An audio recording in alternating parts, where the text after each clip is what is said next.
주님 감사합니다. 또 이 시간에는 예배 가운데 주님께서 또 말씀을 하시는 시간이 오나니 종은 단지 주님의 말씀에 도구로만 사용하여 주시고 하나님께서 친히 주의 성경을 통해서 성경을 통하여 우리에게 말씀하시는 복된 시간이 되어서 이 자리에 예배하는 모든 주의 보혈로 값주고 사신 백성들이 하나님의 음성을 듣는 시간이 되게 하여 주시기를 원합니다.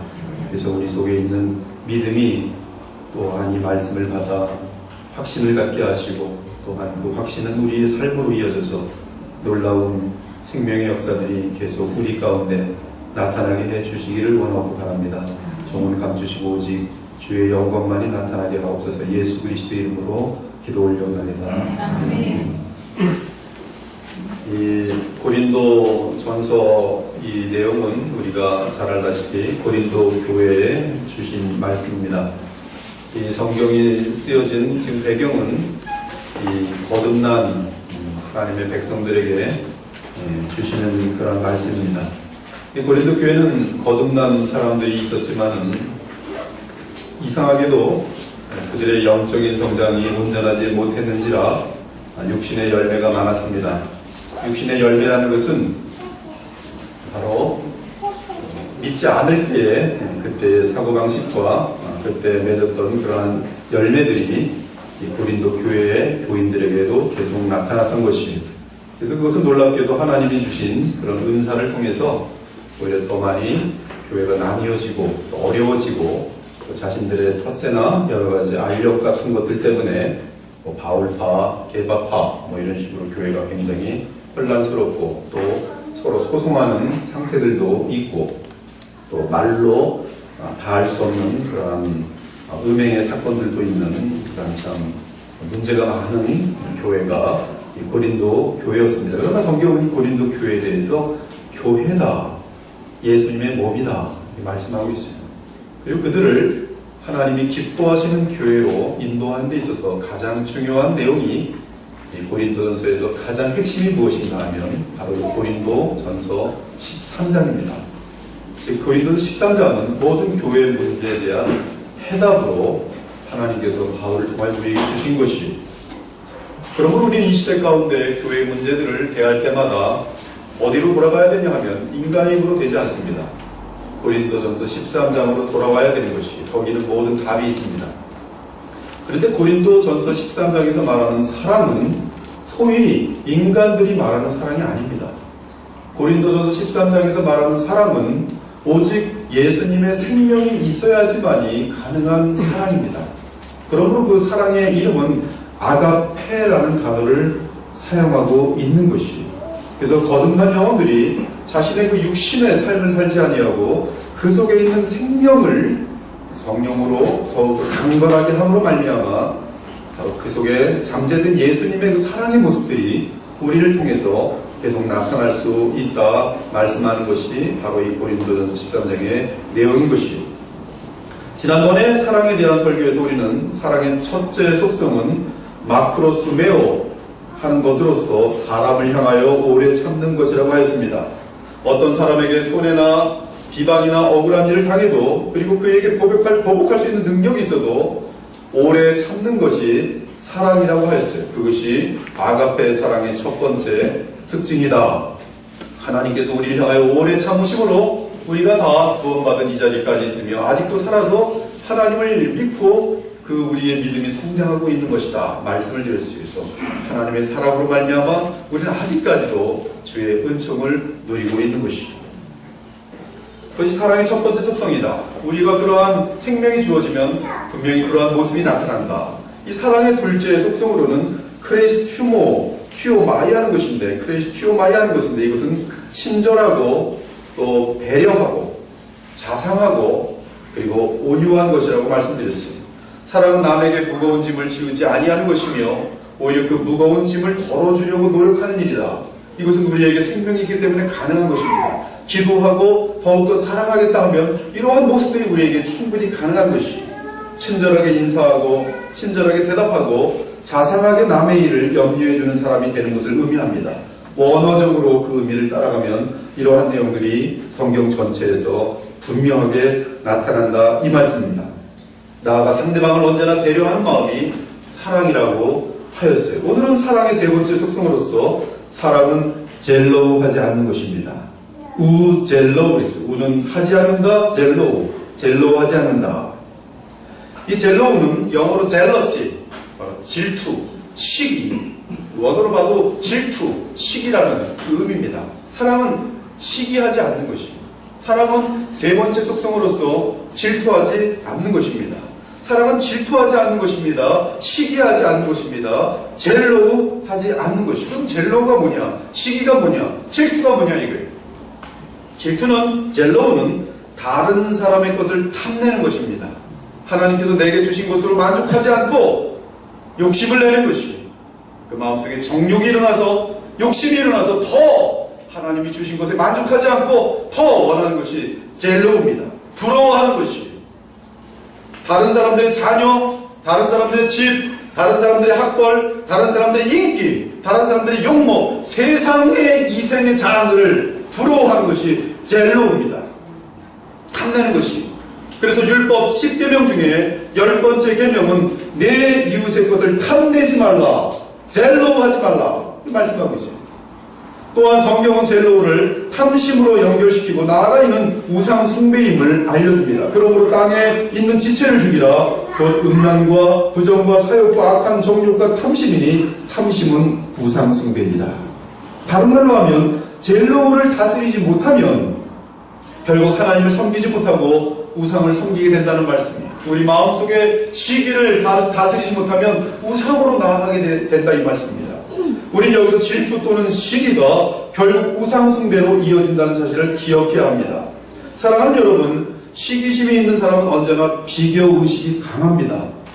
저도 굉장히 시기심이 강한 사람입니다. 아직도 이 죄성은 아마 뿌리 깊은 채 아마 있을 것이에요. 기도하면서 하나님 말씀이 저를 붙들고 있기 때문에 그것이 잠들어 있고 잘 드러나지 않을 뿐이지, 어렸을 적에도 이 장기 같은 거 두면은 지고 나면은 억울해서 잠을 못 자고 막 그랬었어요. 구슬치기 하다가 잃어버리면은 그 밤에도 내가 왜 구슬을 졌을까 하면서 억울해하고 막 그랬습니다. 질투가 굉장히 강하고 승부욕이 강했습니다. 이 시기심이 있는 사람은 언제나 비교의식이 강합니다. 지면 견딜 수가 없어 합니다. 다른 사람이 나보다 낫거나 내가 가진 것보다 더 좋은 것을 소유하고 있으면 시기심이 작동합니다. 본능이에요. 본능. 문제는 자신이 가지고 있지 않은 것을 다른 사람이 가지고 있으면 마음이 삐뚤어집니다. 아무 일도 없는데 괜히 삐뚤어져요.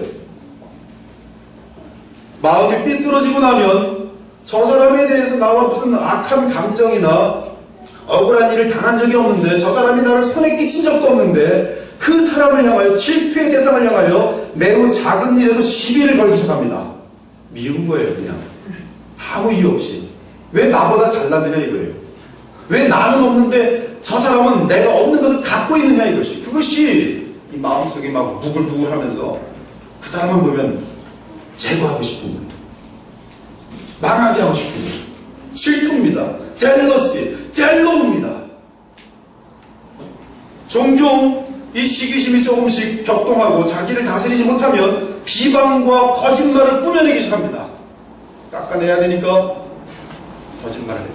뭔가 하나 폴트, 어떤 실수를 잡아내면 그것을 과장합니다. 비방합니다. 기회가 닿는 대로 상대의 명예를 깎아내립니다. 이러한 현상은 그 마음이 시기심의 노예가 되어가고 있다는 증거이죠. 이처럼 시기심에 빠진 사람은 상대가 울 때 기뻐합니다. 상대가 일이 안 돼요. 그러면 아주 고소해서 죽을 지경입니다. 그 사람이 잘 될 때는 나보다 나은 사람이 계속 잘 되고 있으면 하루 종일 우울증에 걸립니다. 힘들어요.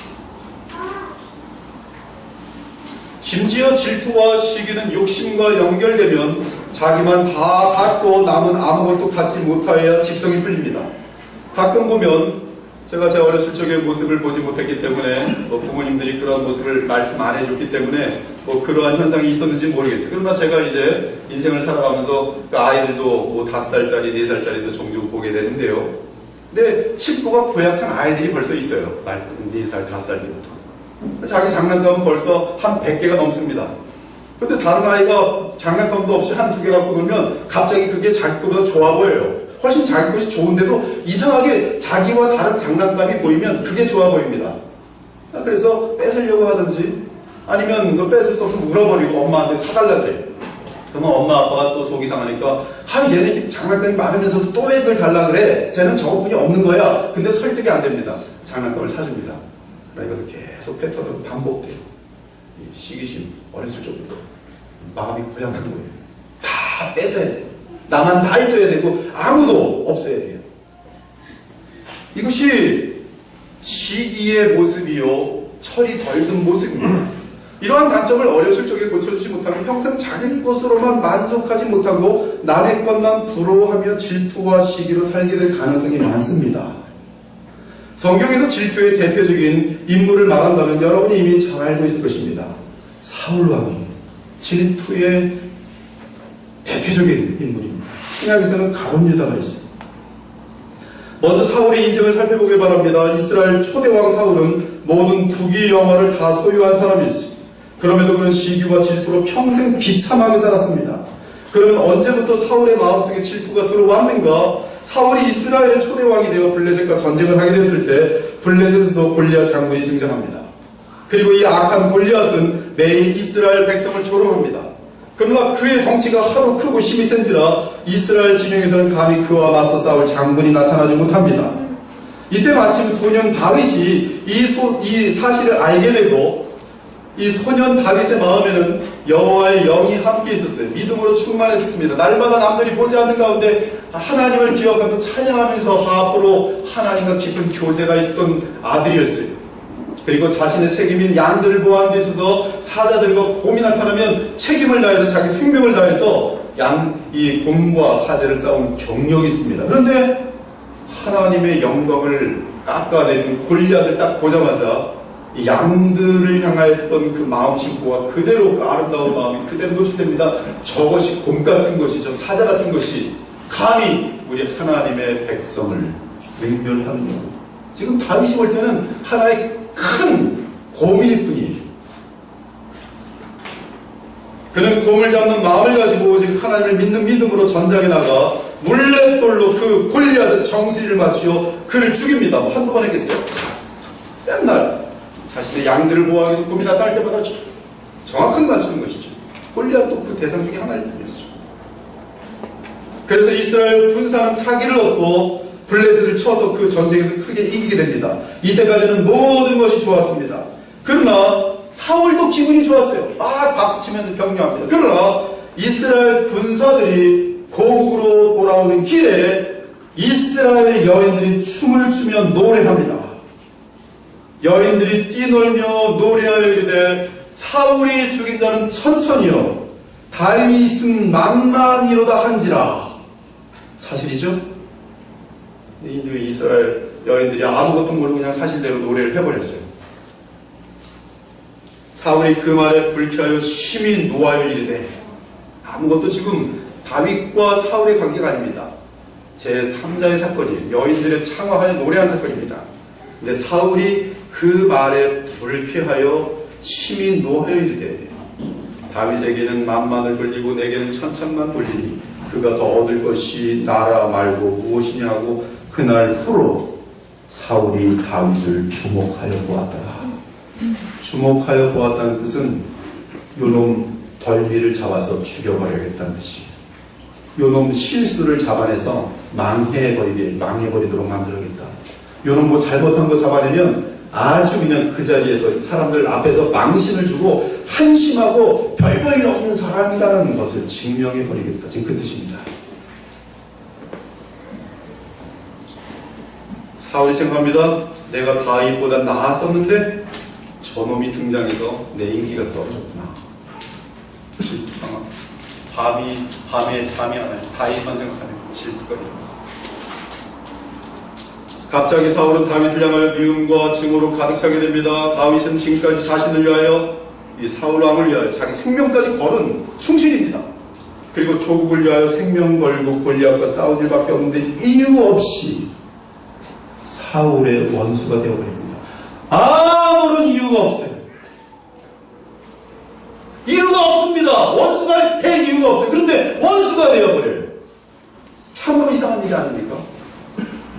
자신에게 선대한 사람에게, 나라를 구하는 사람에게 악으로 갚는 사울, 그 시작이 무엇인가? 질투입니다. 시기입니다. 시기라는 것은 얼마나 unreasonable, 말이 안 되고 얼마나 정신이 나간 것이고 얼마나 악한 것인지 몰라요. 그 이유로 사울은 하나님께서 그토록 크신 축복을 사울 왕에게 주셨건만 시기와 질투심에 사로잡혀서 그 복을 전혀 누리지 못합니다. 그리고 가장 어리석은 사람이 되고 말아요. 사울은 그 질투 때문에 왕의 품위를 완전히 잃습니다. 사울이 질투의 창사슬에 갇힌 이후 그가 왕의 권력으로 행한 대부분의 행위가 무엇인지 아십니까? 자기보다 나은 사람들 제거하는 거예요. 자기보다 나은 착한 사위 다윗을 죽이려고 평생 쫓아다닌 것입니다. 그는 틈만 나면 다윗을 죽이려고 온 이스라엘 땅을 샅샅이 뒤지곤 하였어요. 사울의 종말을 보면 길보아 산에서 블레셋과의 전쟁에서 크게 지고 그의 아들들 요나단, 아비나답, 말기수아가 죽고 자신도 적군의 화살에 맞게 됩니다. 더욱 비참한 것은 블레셋 사람들이 사울의 시체를 발견하자 사울의 옷을 벗기고 사울의 머리를 베어 벳산 성벽에 못을 박아 모든 사람들이 보게 만듭니다. 사울 왕이 이렇게 비참한 종말을 맞게 된 이유가 무엇입니까? 왜 그의 인생 가운데 행복하지 못했습니까? 조건입니까? 조건이 아닙니다. 그 마음속에 들어온 질투 때문이죠. 많은 죄성이 사울에게 있지만 불신앙도 있고 건너지 말아야 될 것을 건너는 교만함도 있지만 많은 죄성들 가운데 사울을 가장 부끄럽게 만들고 참 한심하게 만드는 현장은 질투였습니다. 기억하기 바랍니다. 질투로 인생을 사는 사람은 언제나 그 인생이 비참하며 나아가 죽음을 넘어서서까지 수욕과 부끄러움에 이르게 됩니다. 그러므로 항상 질투와 시기가 일어나면 그 마음을 가볍게 여겨서는 안 돼요. 당장 느낍니다. 저도 느껴져요. 제 마음속에 이렇게 질투가 생기는 걸 느낍니다. 그때 이거를 질투대로 움직이면 큰일 나는 것이죠. 어떻게 해야 돼요? 주여 죄인이로소이다. 이 악독하고 더러운 죄인이로소이다. 이 더러운 것이 또 올라오려고 하네요. 그리고 나를 십자가에 못 박고 주의 성령으로 충만하게 하여 하나님 앞에 나아가서 일어나는 모든 질투에 대해서 회개하고 주의 성령으로 그 마음을 바꿔내야 가능합니다. 그것이 복음의 능력이에요. 그래야 사랑을 이룰 수 있는 것이에요. 그래야 사랑은 젤로하지 않는 것, 그 사랑의 무속 속에 들어가는 것이에요. 신약으로 넘어오며 질투의 대명사로 가롯 유다가 등장합니다. 가롯 유다가 예수님을 배반한 주요 이유는, 예수님을 배반하게 된 주된 이유는 여러 가지가 나열됩니다. 요한복음 12장에 보면 그는 돈을 사랑한지라 돈도 이유로 분명히 얘기하고 있습니다. 그러나 대부분의 학자들은 존 메가서도 마찬가지인데요. 가롯 유다에 대해서 굉장히 깊은 어떤 그 연구를 해서 설교집으로 내왔어요. 근데 그 내용에도 보면은 질투, 대부분의 많은 학자들이 질투로 의견을 모으고 있습니다. 저 또한 그렇게 생각합니다. 이 가롯 유다는 제자들 중에서 질투가 매우 심하였습니다. 다른 제자들과 늘 함께 네가 높냐 내가 높냐를 다투었어요. 물론 제자들도 다 질투가 있었습니다. 그러나 그 질투를 일으키는 사람 중에 하나가 아마 가롯 유다였을 것 같아요. 항상 네가 높냐 내가 높냐, 네가 높냐 내가 높냐. 특히 가롯 유다는 예수님께서 베드로와 요한과 야고보를 특별히 사랑하심을 보고 질투의 늪에 빠집니다. 그리고 그 질투는 어느새 자신의 스승을 향한 미움과 증오로 바뀌어버립니다. 여기서도 가롯 유다에게 사울 왕과 똑같은 현상이 나타나는데 그것은 다름 아닌 배은망덕함입니다. 생각해봅시다. 스승 예수님은 가롯 유다에게 잘해준 것 외에는 아무 잘못이 없어요. 그런데 가롯 유다는 예수님을 미워하기 시작합니다. 왜? 질투 때문에. 그래서 그는 예수님께서 십자가의 고통을 당하시도록 그 당시 종교 지도자들에게 은30을 받고 팔아버립니다. 이는 배은망덕 중에 가장 배은망덕한 일입니다. 왜 그렇게 되었습니까? 그 시작은 질투였어요. 구약의 사울왕과 마찬가지로 가룟 유다 역시 비참한 결말을 갖게 됩니다. 유다가 은을 성소에 던져놓고 물러가서 스스로 목매어 죽은지라. 그러나 자살마저 자기 뜻대로 되지 않았습니다. 사도행전 1장을 보면 가룟 유다의 자살 순간을 말하는데 그는 목을 메어 죽으려 하였지만, 그리고 목을 메어 죽었지만 그 줄이 끊어지면서 그 아래 바위로 그 몸이 떨어지게 됩니다. 그래서 그의 배가 터져 창자가 다 흘러나와요. 이 사람이 불의의 삭수로 밭을 사고 후에 몸이 곤두박질하여 배가 터져 창자가 다 흘러나온지라. 이 일이 예루살렘에 사는 모든 사람에게 알려져 그들의 말로는 그 밭을 아겔 가마라 하니 이는 피밭이라는 뜻이라. 사랑하는 여러분, 자신에게 손을 내본 대상에게 악을 행하게 되는 가장 전형적인 동기는 시기와 질투입니다. 특히 질투에 빠지면 감사를 잃어요. 감사가 없어져요. 싹 없어집니다. 그리고 배은망덕을 합리화시키는 어리석음을 가집니다. 예를 들어 어떤 부모님에게 10자녀가 있다고 합시다. 이 부모님들은 언제나 모든 자녀들에게 선을 베풀고 뼈가 아스러지도록 그들을 사랑하는 것밖에 없습니다. 그러나 언제부터인가 동생 마음속에 부모님이 형을 더 사랑한다고 생각이 들어옵니다. 그리고 그 동생의 마음속에 시기와 질투가 생깁니다. 그 부모를 미워합니다. 형을 더 사랑했어. 특히 지금 시대는 돈 문제 때문에 굉장히 예민하죠. 형을 좀 더 줬어. 그 다음부터는 부모를 미워합니다. 부모에게 의도적으로 불순종합니다. 골탕을 먹이는 거예요. 속을 뒤집어 놓는 거예요. 아프게 만드는 거예요. 부모 마음에 고통을 주려고 의도적으로 못된 짓만 합니다. 우리 자녀들이 그래요. 자녀들이 자라면서 엄마 아빠는 그들을 위해서 밖에 나가서 고생하고 있는데 돌아오기만 하면 뒤집어놔요. 왜 그런가? 질투가 생깁니다.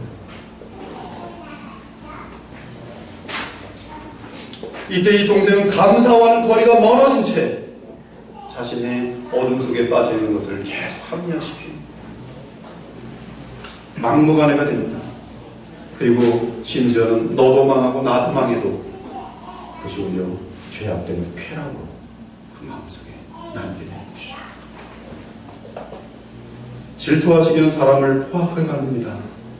범죄학적으로 볼 때 상상을 초월한 대부분의 무서운 죄는 시기와 질투의 노예가 된 사람들이 저지를 죄악들입니다. 상상을 초월하는 성폭행, 연쇄, 살인범들을 보면 그들의 범죄의 시작은 질투의 늪에 빠지면서 포악해지는 패턴을 보여주고 있어요. 요새는 그래서 이성교제하기도 어려운데요. 정이 들고 밥을 몇 번 사주고 정 좀 들고 좀 사랑하는 듯 하는데 자기를 버린 듯 하면 가서 죽여버립니다. 이거 뭐 도대체 싫고 좋고도 말 못해요. 네가 나를 버리고 누굴 더 사랑해? 이런 식이죠. 질투에 감당하지 못하는 겁니다. 제가 미국에 있을 때 굉장히 큰 사건이 있었어요. 그것은 캔사스의 위치타 도시라는 곳에서 데니스 레이더라는 인물이 텔레비전에 약 한 3개월 정도 방영이 된 적이 있습니다. 혹시 여기 지금 미국에서 오신 분들이 많으니까 기억날 수도 있을 거예요. 그는 루터란 교회의 집사였는데 60세였습니다. 그런데 알고 보니 그가 바로 그토록 무서운 BTK 킬러요. BTK 킬러. BTK 킬러라는 이 사람을 찾느라고 FBI가 몇 년을 찾아냈어요. 그러나 계속 찾지 못하다가 결국은 잡힙니다. BTK 바인드, 그 다음 뭐예요? 톨처, 킬한다는 거예요. 묶어서 고문을 한 다음에 죽이는 거예요. 사람을 묶어서 고문을 하면 죽이는 살인범입니다. 그는 약 40여 명의 어린 여자아이들과 처녀들을 강간하고 고문하고 죽인 살인범입니다. 근데 루터라는 집사였어요. 나중에 데니스 레이더의 삶을 추적해보니 그는 고등학교 시절에 여자친구를 향해 질투를 하게 되면서 첫 번째 살인하게 됩니다. 그것이 연쇄살인의 시초가 되버려요. 그리고 그것은 계속적으로 자기를 거절하는 여인을 향해서 죽여버려요. 40명. 사랑하는 이와 같이 질투는 사람으로 하여금 인간성을 잃게 하고 비인격화시키는 그러한 죄성입니다. 또한 질투에 빠진 사람들은 보통 공동체를 무너뜨리는데 주도적인 역할을 합니다. 그래서 야고보 사도는 이렇게 말합니다. 시기와 다툼이 있는 곳에는 혼란과 모든 악한 일이 있습니다. 시기와 질투의 사람들은 언제나 공동체에서 다툼과 온갖 요란과 모든 악한 일들의 주인들이 된다. 또한 성경은 시기하는 사람을 어리석다고 선포하고 있습니다. 기도를 통하여 얻을 수 있는 것을 시기로 대하면서 다투고 싸우며 망한다고 지적하고 있어요. 너희 중에 싸움이 어디로부터, 다툼이 어디로부터 나느냐? 너희 지체 중에서 싸우는 정욕으로부터 나는 것이 아니냐? 너희는 욕심을 내어도 얻지 못하며 살인하여 시기하여도 젤로, 정욕과 젤로가 붙어 있습니다. 너희는 욕심을 내어도 얻지 못하며 살인하며 시기하여도 능히 취하지 못함으로 다투고 싸우는도다. 너희가 얻지 못하면 구하지 아니하기 때문이요. 기도하면 될 것을 죄를 범하고 있는 것이요. 구하려도 받지 못하면 정욕으로 쓰려고 잘못 구하기 때문이다. 가늠한 여인들아, 세상과 벗된 것이 하나님과 원수됨을 알지 못하느냐? 그런즉 누구든지 세상과 벗이 되고자 하는 자는 스스로 하나님과 원수되는 것입니다. 성경은 정확하게 말합니다. 시기가 왜 발생하는가? 세상을 향한 사랑이 있어서 발생합니다. 그리고 세상을 사랑하는 것은 하나님과 원수가 됩니다.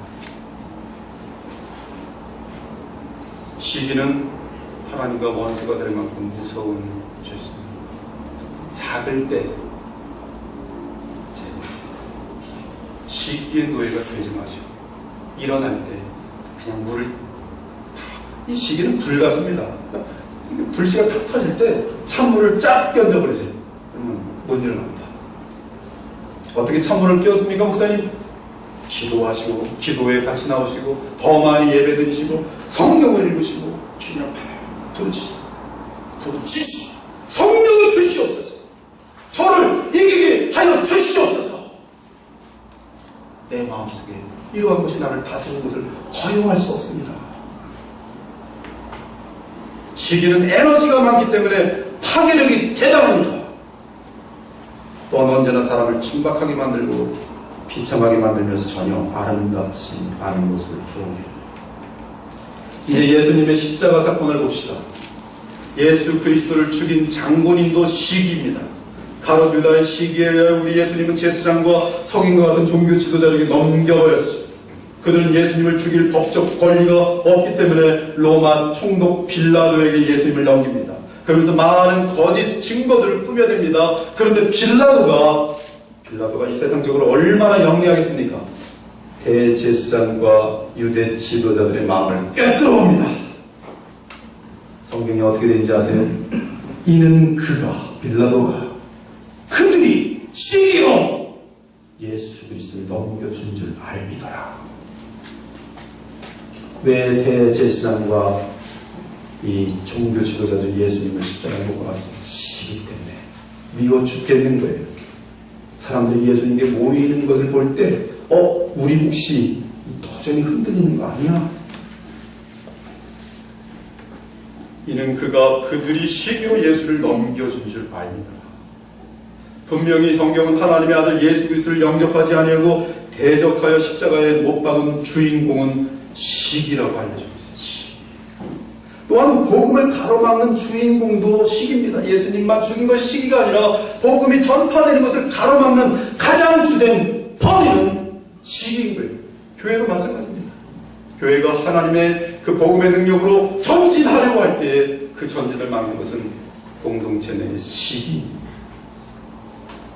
대제사장과 그와 함께 있는 사람 즉 사두개인의 당파가 다 마음에 시기가 가득하여 일어나서 사도들을 대적합니다. 유대인들이 그 무리를 보고 시기가 가득하여 바울이 말씀을 전하는데 사람들이 귀를 듣고 하나님 나라로 들어가는 것을 볼 때 유대인들이 시기가 가득하여 바울이 말한 것을 반박하며 비방하고는 성령의 인도하심을 제대로 따르지 않고 종종 육신에 속하는 그리스도인들의 특징 역시 시기입니다. 너희는 아직도 육신에 속한 자로다. 너희 가운데 시기와 분쟁이 있으니 어찌 육신에 속하여 사람을 따라 행함이 아니리요. 육체의 일은 분명하니 곧 우상 숭배와 원수 맺는 것과 분쟁과 시기와 분냄과 당짓는 것과 분열함과 이단과 투기와 투기 질투입니다. 시기, 질투 두 번이나 들어있어요. 육신의 열매 같은 건데도 이 강조가 되어 있습니다. 시기와 분냄과 당짓는 것과 분열함과 이단과 투기와 또 그와 같은 것들이다. 전에 너희에게 경계한 것 같이 경계하노니 이런 일을 하는 자들은 하나님의 나라를 위협으로 받지 못할 것이다. 하나님이 내버리시는 마음 가운데 상실한 마음 가운데 버려지는 마음 역시 그 특징 시기입니다. 또한 그들이 마음에 하나님 두기를 싫어하며 하나님께서도 그들을 상실한 마음 가운데 내버려 두사 합당하지 못한 일을 하도록 내버려 두셨으니 곧 탐욕 악의가 가득한 자요 시기 살인 분쟁 사기 악독이 가득한 자요 수군한 자요. 사랑하는 여러분, 시기심은 사탄이 우리의 죄성에 뿌려놓은 가장 깊은 악의 뿌리요 출발점입니다.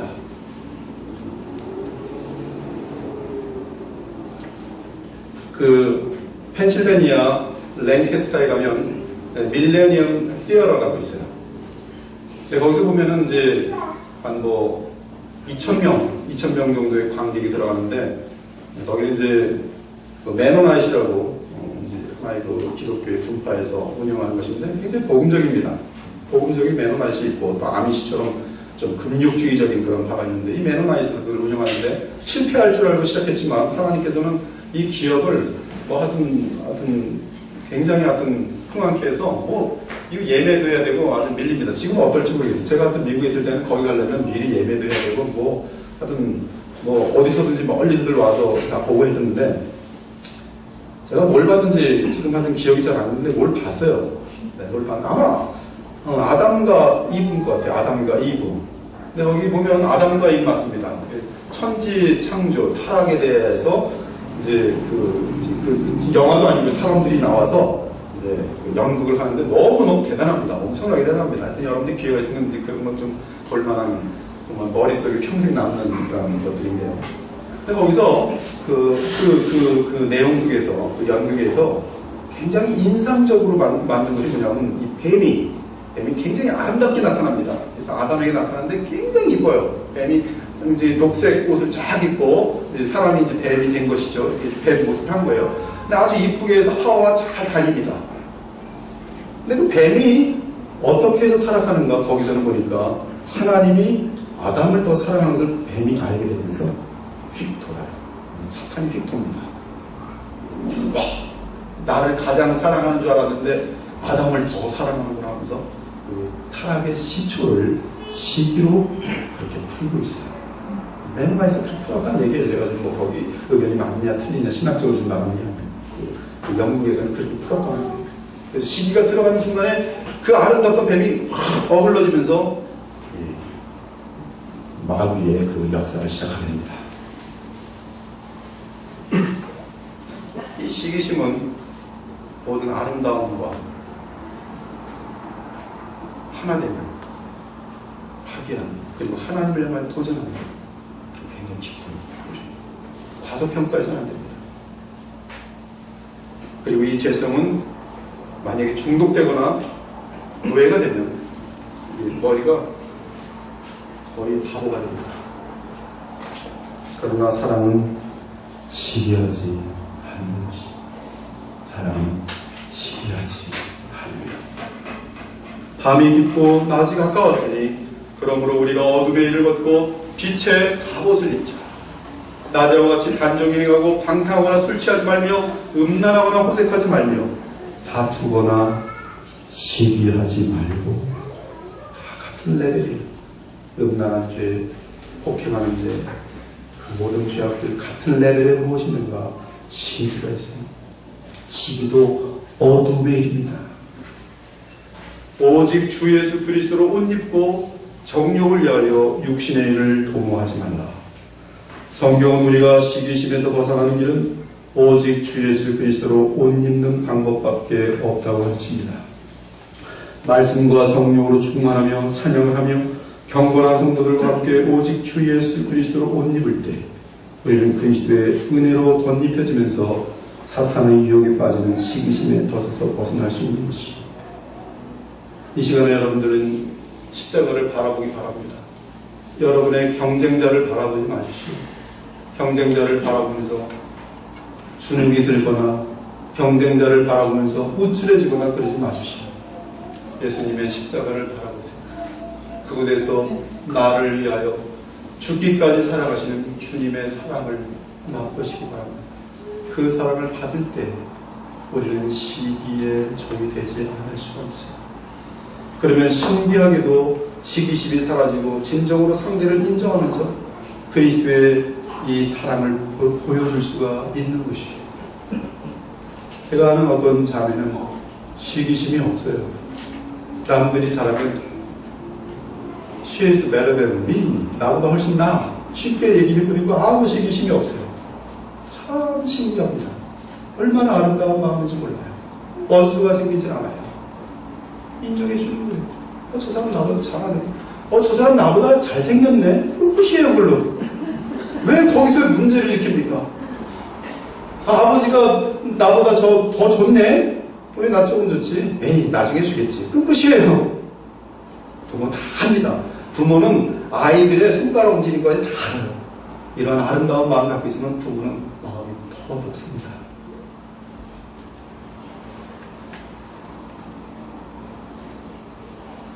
그리스도의 마음으로 충만할 때 우리는 사울처럼 되지 않아요. 사랑은 젤로하지 아니하며 사랑은 젤로하지 아니하며 저와 여러분 모두가 저에게 말씀드렸습니다. 저는 젤로가 너무나 셌던 사람이에요. 그러나 예수님 앞에 나아가면 젤로가 그럭저럭 항상 일어나지 못하더라고요. 여러분 모두에게도 항상 젤로를 이기고 사랑을 이룰 수 있는 주의 백성 되시기를 우리 주 예수 그리스도 이름으로 축원합니다. 함께 기도 올리겠습니다.